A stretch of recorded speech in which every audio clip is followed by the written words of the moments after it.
Hello friends, welcome back to the playlist of React Native. और अभी हम लोग यार हुक्स कॉन्सेप्ट को पढ़ने वाले हैं। तो यार एक एक चीज़ ये समझ लेते हैं कि जो हुक्स कॉन्सेप्ट है या हुक्स हैं, ये केवल एप्लीकेबल है फंक्शनल कंपोनेंट में ही। क्लास कंपोनेंट में ये एप्लीकेबल नहीं है। अच्छा, शुरू शुरू में जब यार रिएक्ट नेटिव या रिएक्ट मार्केट में आए थे, तो ज़्यादातर लोग क्लास कंपोनेंट ही यूज़ करते थे। क्लास कंपोनेंट ही अवेलेबल था। तो उसमें क्लास कंपोनेंट में ना कुछ मेथड्स होते थे जिनको हम लोग बोलते थे लाइफ साइकिल मेथड्स। तो वो करते क्या थे कि जब आपका पेज स्क्रीन पे आ रहा है या पेज स्क्रीन पे आ चुका है, पेज स्क्रीन से रिमूव हो रहा है, माउंट हो रहा है, अनमाउंट हो रहा है, रेंडर हो रहा है, इन सारे मेथड्स को डिटेक्ट करके हमें कुछ काम करने की एक मेथड प्रोवाइड करता था। कि अगर आपको आपकी स्क्रीन पे पेज रेंडर हुआ है, फॉर एग्जांपल मैं ये सिमुलेटर खोल एमुलेटर खोल देता हूँ। पेज स्क्रीन पे रेंडर हुआ है, पेज स्क्रीन से रिमूव हो गया, नेक्स्ट पेज चले गए हैं, या ऐप किल हुआ है। इस तरह से लाइफ साइकिल मेथड्स होते हैं कुछ जो कि क्लास कंपोनेंट हमें प्रोवाइड करता है। पर ओके, फाइन। पर जो फंक्शनल कंपोनेंट है, इनमें ये प्रॉब्लम आई कि लाइफ साइकिल मेथड इसमें अवेलेबल नहीं थे। तो इसमें फिर फंक्शनल कंपोनेंट में हुक्स का कॉन्सेप्ट डाला गया कि हुक्स के थ्रू आप स्टेट का डेटा इसमें स्टोर कर सकते हो, लाइफ साइकिल मेथड्स को हैंडल कर सकते हो, साइड इफेक्ट्स को हैंडल कर सकते हो, राइट। तो काफ़ी सारे हुक्स होते हैं। हुक्स के एक एक करके हम लोग देख लेते हैं। Like use state. ये यूज स्टेट जो हुक है, ये स्टेट वेरिएबल को स्टोर करने के लिए विद इन द कंपोनेंट काम में आता है। और जो ये यूज इफेक्ट है, ये लाइफ साइकिल मेथड्स जो होते हैं क्लास कंपोनेंट के, उन सारे लाइफ साइकिल मेथड्स को ऑलमोस्ट हम लोग इसमें फंक्शनल कंपोनेंट में अचीव कर सकते हैं इस यूज इफेक्ट हुक्स के हेल्प से। ठीक है। और फिर उसके बाद आता है यूज कॉन्टेक्स्ट। जो यूज कॉन्टेक्स्ट हुक है, वो स्टेट मैनेजमेंट के काम आता है। लाइक एक एक प्रॉब्लम होती है प्रॉप्स ड्रिलिंग। लाइक जब हम कंपोनेंट ए से कंपोनेंट बी, कंपोनेंट सी में प्रॉप्स सेंड करते हैं ना, डेटा शेयर करते हैं, तो हमें ऐसे ही शेयर करना पड़ता है, ए से बी, बी से सी, सी से D, right. For use context की हेल्प से हम लोग ग्लोबल स्टेट में मैनेज कर सकते हैं। लाइक ये यूज कॉन्टेक्स्ट जो हुक है, उसकी हेल्प से। तो जब हम लोग इसको डिटेल में पढ़ेंगे तो समझेंगे क्या है यूज रेफरेंस। यूज रेफ एक हुक है जो कि हमारे एलिमेंट्स को म्यूटेट करने के काम आता है। लाइक कोई कंपोनेंट है, लाइक कोई टेक्स्ट है या टेक्स्ट इनपुट है, तो उसको हमें लाइक रन टाइम पे म्यूटेट करना है, बट कंपोनेंट को रीरेंडर नहीं करना है, करेक्ट। तो हम लोग यूज रेफ का यूज़ करते हैं फॉर एग्जांपल कि हमें टेक्स्ट इनपुट पे ना फोकस करना है, ऑटोमेटिक फोकस कर रहे हैं कि ऑटो फोकस हो जाए टेक्स्ट इनपुट, या कोई टेक्स्ट ऑटो फोकस हो जाए। तो हम लोग यूज रेफ का यूज़ करेंगे और उस पर्टिकुलर एलिमेंट का रेफरेंस लेके उसमें हम अपने methods, focus methods, unfocus methods apply कर सकते हैं। तो ये भी एक तरह का बेनिफिशियल हुक है। तो ऐसे काफ़ी सारे हुक्स हैं, like use memo, use call back, use reducer. ये सारे परफॉर्मेंस ऑप्टिमाइजेशन वाले हुक्स हैं। अच्छा, हुक्स के जो भी काफ़ी सारे टाइप्स हैं, लाइक हम लोग एक एक करके आने वाली वीडियो में सब कुछ देखेंगे। अभी की वीडियोस में कुछ दो तीन हुक्स का इम्प्लीमेंटेशन करके हम लोग देखेंगे ताकि आपको हुक्स का आइडिया हो जाए। हुक्स के कुछ रूल्स हम लोग एक बार पढ़ लेते हैं, ठीक है। रूल्स हैं ओनली एट टॉप लेवल। जहाँ पे कंपोनेंट आप डिफाइन करते हो, उस कंपोनेंट पे टॉप लेवल पे ही हमें हुक्स को डिफाइन करना होता है। हुक्स जो भी कोड करना होता है वो टॉप लेवल पे ही करना होता है। कहाँ करते हैं वो अभी हम लोग कोड जब करेंगे तो देखेंगे। Only react functions, yes, functional component में ही एप्लीकेबल है। आप क्लास कंपोनेंट में यूज़ नहीं कर सकते हो। और मस्ट स्टार्ट विथ यूज़। तो ये लाइक हुक्स का एक कन्वेंशन है कि आप use context, use state, use से ही यूज़ करो। और जब हम लोग कस्टम हुक्स बनाएंगे, लाइक नेक्स्ट अपकमिंग वीडियोस में कस्टम हुक्स भी देखेंगे, तो उसमें देखेंगे कि कस्टम हुक्स में भी हम लोग यूज़ जो है वो नेम यूज़ करेंगे। तो ये एक तरह का कन्वेंशन है कि यूज़ हमें करना चाहिए। कीवर्ड, दिस कीवर्ड यूज़ हमेशा ये यूज़ करना चाहिए जब भी यूज़ स्टेट हम लोग यूज़ इफेक्ट, यूज़ रेफ ऐसे देख सकते हो आप। जब भी हुक्स को यूज़ कर रहे हैं तो यूज़ से ही स्टार्ट करना चाहिए। ओके। तो हम लोग अब यूज़ स्टेट से शुरू करते हैं और कोडिंग में आ जाते हैं, ठीक है। ये हम लोगों का लास्ट वीडियो का कंपोनेंट बने हुए हैं, फंक्शनल कंपोनेंट। तो क्लास कंपोनेंट की नीड नहीं है, तो मैं यहाँ से क्लास कंपोनेंट को हाइड कर देता हूँ। ठीक है, फंक्शनल कंपोनेंट है ये हमारा। ओके फाइन, ठीक है। ओके, अभी हम लोग यूज स्टेट, आई थिंक आप लोगों ने ऑलरेडी देख लिया है लास्ट वीडियो में, बट एक बार फिर से मैं बता देता हूँ। यूज स्टेट को आपको जस्ट इंपोर्ट करना है रिएक्ट से। ठीक है, रिएक्ट से इंपोर्ट करना है। रिएक्ट से क्यों, रिएक्ट नेटिव से क्यों नहीं, क्योंकि रिएक्ट और जावास्क्रिप्ट का यूज़ करके ही हम लोग रिएक्ट नेटिव करते हैं। तो रिएक्ट जो है वही यूज स्टेट, मेमो, रिएक्ट के काफ़ी सारे कंपोनेंट, सारे हुक्स जो है रिएक्ट ही प्रोवाइड कराता है हमें। ठीक है, तो ये रिएक्ट से ही इंपोर्ट करना है हमें। ओके, यूज स्टेट इस तरह से करेंगे और इनिशियल वैल्यू हम लोग कुछ भी डाल सकते हैं, लाइक 8 भी डाल सकते हैं। और ये रिटर्न करता है एक एरे जिसमें से दो एलिमेंट्स होते हैं एरे में। एक तो वेरिएबल की वैल्यू होती है, दूसरी इस वेरिएबल को चेंज करने का एक कॉल बैक फंक्शन होता है। तो हम लोग ये दो वैल्यू स्टोर कर लेंगे यूजिंग एरे। ठीक है, तो ये स्टोर कर लिया, इसको हम लोग सेट काउंट को यूज़ करके हम लोग वैल्यू अपडेट कर सकते हैं, और काउंट को यूज़ करके हम लोग वैल्यू यहाँ पे शो कर सकते हैं। इसको सेव करूँगा तो ये 8 वैल्यू आ गई। अभी अगर मैं इसको चेंज करूँगा तो एक एक वैल्यू बढ़ती जाएगी, 12, 13, 14, 15, इस तरह से। Correct, okay. तो यूज स्टेट हुक्स आपको आई थिंक क्लियर हो गया है। अब एक बार यूज इफेक्ट हुक को समझ लेते हैं। तो यूज इफेक्ट हुक जो होता है वो इस तरह से हम लिखते हैं, यूज इफेक्ट, और इसको इंपोर्ट कर लेते हैं रिएक्ट से, यूज इफेक्ट। ठीक है, ये एक हुक है, इसको इस तरह से लिखेंगे, और पैरेंथेसिस लगाने के बाद इसमें हम लोग एक कॉल बैक फंक्शन लिखेंगे। ठीक है, ये कॉल बैक फंक्शन लिख दिया, और इस कॉल बैक फंक्शन के अंदर जो भी लिखेंगे वो हमारा, जब पहली बार ये कंपोनेंट लोड हो रहा होगा, ये स्क्रीन लोड हो रही होगी, तब कॉल हो जाएगा। और जब भी ये कंपोनेंट री रेंडर होगा तब फिर से ये कॉल होगा, अंदर का जो भी इसके अंदर हम लोग लिखेंगे। एक बार देख लेते हैं कि हो क्या रहा है। कंसोल लगा के फर्स्ट किया हमने। ठीक है, ओके। अभी हम लोग ये देख लेते हैं, डिसमिस।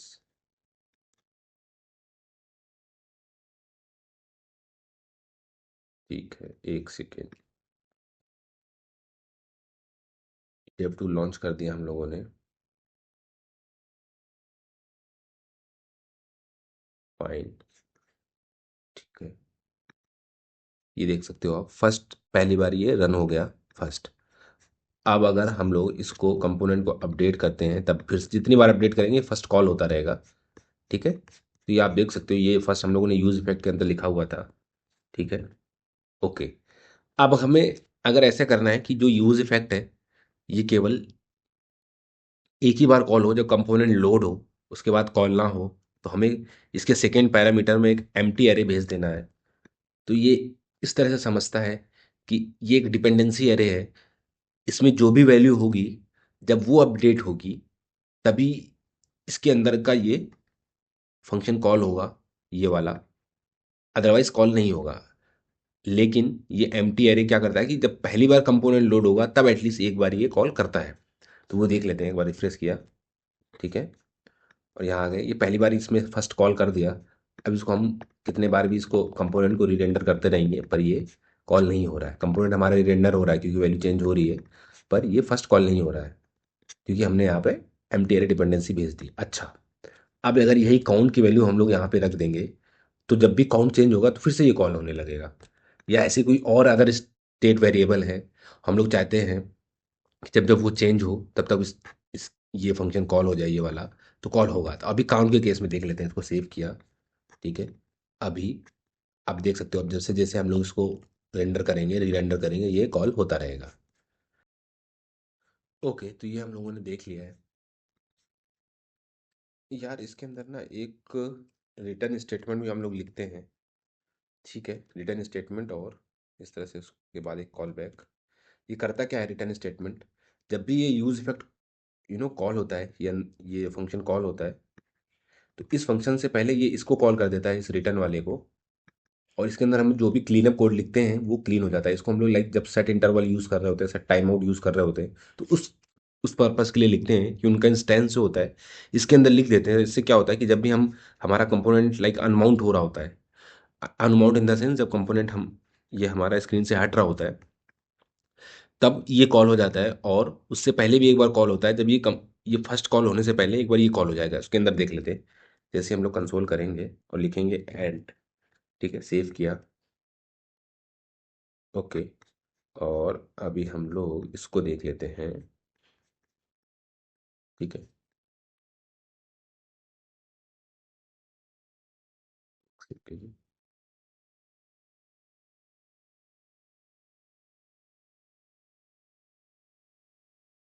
ठीक है, इसको रिफ्रेश किया,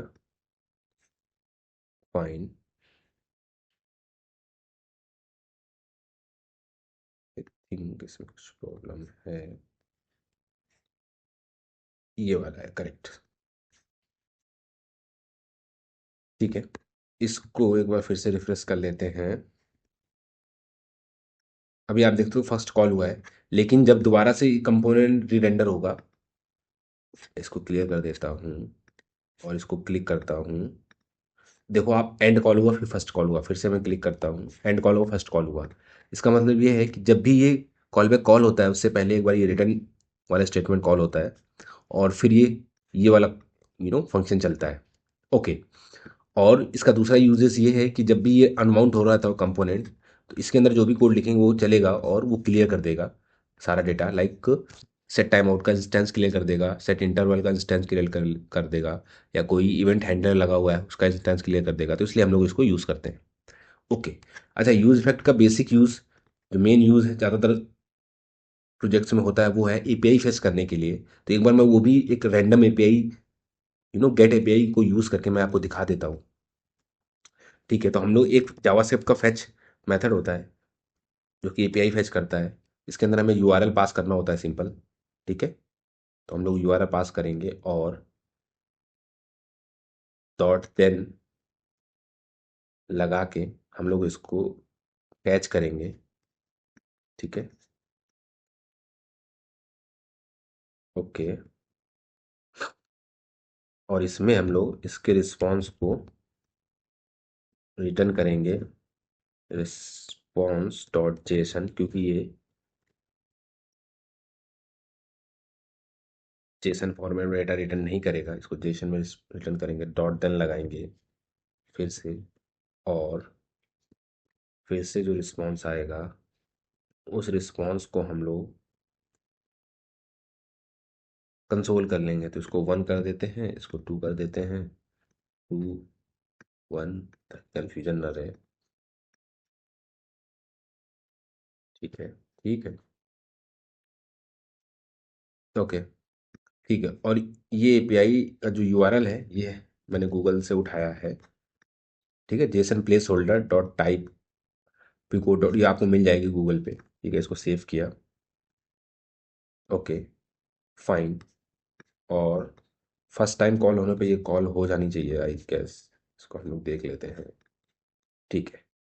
इसमें हम लोग देख लेते हैं कि हमें डेटा मिल गया है कंसोल पे, करेक्ट। इसमें डेटा ये आ रहा है, यूज़र ID 1 टाइटल ये आ रहा है।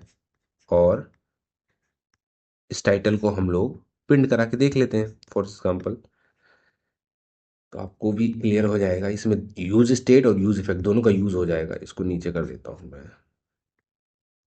ठीक है, आपको क्लियर हो जाए ताकि, ठीक है। अब यहाँ पे एक स्टेट और बना लेता हूँ, const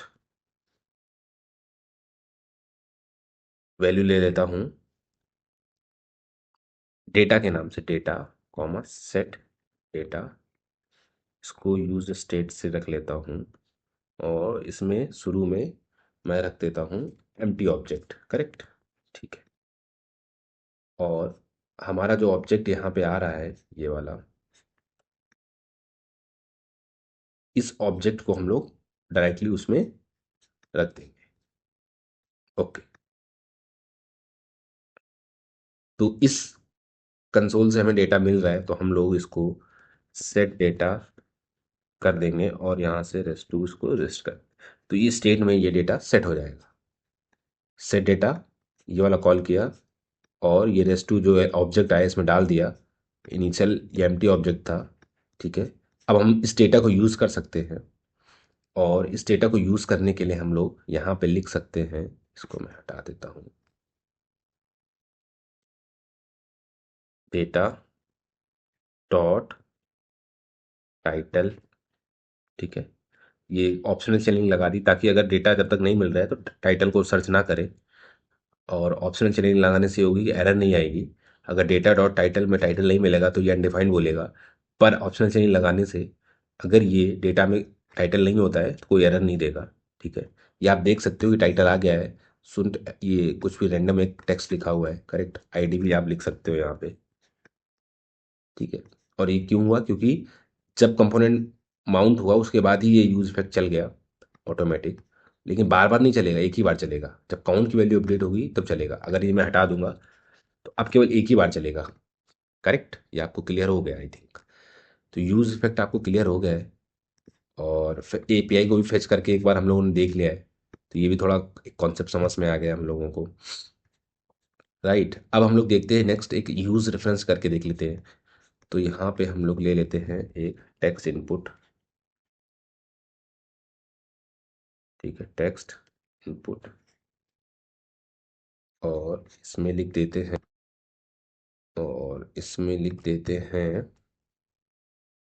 place holder type here, ठीक है। और इसको सेव करते हैं, टाइप हियर, इसको थोड़ी सी स्टाइल दे देते हैं। स्टाइल का एक थोड़ा बहुत आइडिया है शायद आपको, कि बॉर्डर विड्थ एक दे देते हैं, ठीक है। तो बॉर्डर की विड्थ आ गई, ठीक है, इतना इनफ है कि यहाँ पे हम लोग टाइप कर सकते हैं कुछ, ठीक है, फाइन।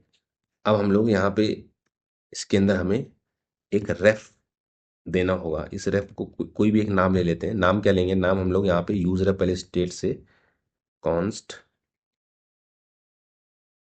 इसका लिख लेते हैं text input ref is equal to use ref, और इसमें वैल्यू नल दे देंगे। शुरू में नल रहेगी, कोई रेफरेंस नहीं रहेगा। अब इस रेफरेंस को हम लोग यहाँ पे यूज कर लेंगे, ठीक है। अब हमारे पास इस टेक्स्ट इनपुट रेफरेंस आ चुका है यूज रेफ की हेल्प से। अब हम लोग इस ऑन चेन मेथड में क्या कर सकते हैं कि इस टेक्स्ट इनपुट के साथ इस टेक्स्ट इनपुट रेफ की हेल्प से कुछ भी कर सकते हैं, लाइक फोकस कर सकते हैं। फॉर एग्जांपल देखते हैं एक सेकंड क्या क्या कर सकते हैं। तो हम लोग इसको टेक्स्ट इनपुट रेफ डॉट करेंट डॉट फोकस, ठीक है, फोकस कर देंगे।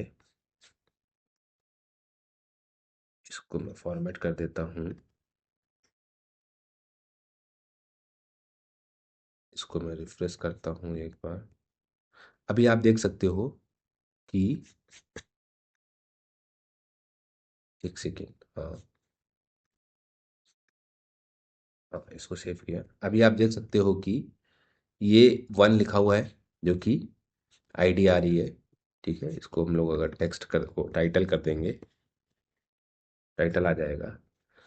अभी आप देख सकते हो, अब जब मैं इस बटन पे क्लिक करूंगा तो ये फोकस होना चाहिए, करेक्ट। ये क्लिक किया इस पे, ये देखो फोकस हो गया। कैसे हुआ, क्योंकि यहाँ पे ऑन क्लिक पे हमने टेक्स्ट इनपुट रेफ डॉट करेंट फोकस लगा रखा है। इसका मतलब ये है कि इस रेफरेंस को यूज करके, इस टेक्स्ट इनपुट का रेफरेंस यूज करके इसको हमने फोकस कर दिया। तो ये और कंपोनेंट री रेंडर नहीं हुआ, आप देख सकते हो कंपोनेंट हमारा ये रेंडर नहीं हुआ। अगर मैं आपको दिखाऊं, ठीक है, मैं यहाँ से इसको रिफ्रेश कर लेता हूँ, ठीक है। ये रिफ्रेश हुआ, एक बार कॉल हुआ ये, करेक्ट। अब मैं इसको चेंज किया, चेंज फ्रॉम टू फंक्शन पे क्लिक किया, टाइप हियर पे फोकस हो गया। पर आप देख सकते हो कि कंपोनेंट रेंडर नहीं हुआ, कुछ भी कंसोल में वैल्यू नहीं आई। एक कंसोल की वैल्यू अलग अलग दिखा सकता हूँ, ऑन रेंडर, ठीक है। ऑन रेंडर कॉल हुआ, इसको मैं क्लिक कर देता हूँ, इस पर क्लिक किया, ये फोकस हुआ, पर कंपोनेंट रेंडर नहीं हो रहा। आप देखो ऑन रेंडर कॉल नहीं हो रहा है, करेक्ट। तो ये इसका एक फ़ायदा है कि स्टेट को जब हम लोग अपडेट करते हैं, ठीक है, तो फंक्शन जो कंपोनेंट होता है वो रिरेंडर हो जाता है, बट रेफरेंस की हेल्प से हम लोग जब यू नो चेंजेस करते हैं तो कंपोनेंट रिरेंडर नहीं होता है, और म्यूटेट भी कर सकते हैं हम लोग इस कंपोनेंट को, टेक्स्ट इनपुट कंपोनेंट को। ऐसे ही फ्लैट लिस्ट को भी म्यूटेट कर सकते हैं, काफ़ी सारी चीज़ों को ऐसे कर सकते हैं। ठीक है, तो यूजर अब भी देख लिया हम लोगों ने। Okay, fine. ठीक है, तो यार use state, use effect, use ref हम लोगों ने देख लिया है। अब हमारे जो like use context, use memo, use call back, use reducer, ये हैं, ये थोड़ा और जब हम लोग प्रोजेक्ट में थोड़ा सा और डीप डाइव करेंगे ना, तब हम लोग अगर करेंगे तो ज़्यादा समझ पाएंगे। अभी अगर मैं बताऊंगा तो मे बी आपके थोड़ा सा डिस्टर्बेंस हो सकती है कि ये कैसे हो रहा है। तो अभी के लिए like hooks concept that's enough, और हम लोग नेक्स्ट वीडियो में लाइफ साइकिल मेथड्स को देखने वाले हैं, क्लास कंपोनेंट्स के। और साथ ही साथ वो सारे एक एक करके समझेंगे कि फंक्शनल कंपोनेंट में कैसे अचीव हो रहे हैं। ठीक है, और लाइफ साइकिल मेथड्स की वीडियो बहुत इंपॉर्टेंट होने वाली है, सो प्लीज़ वॉच।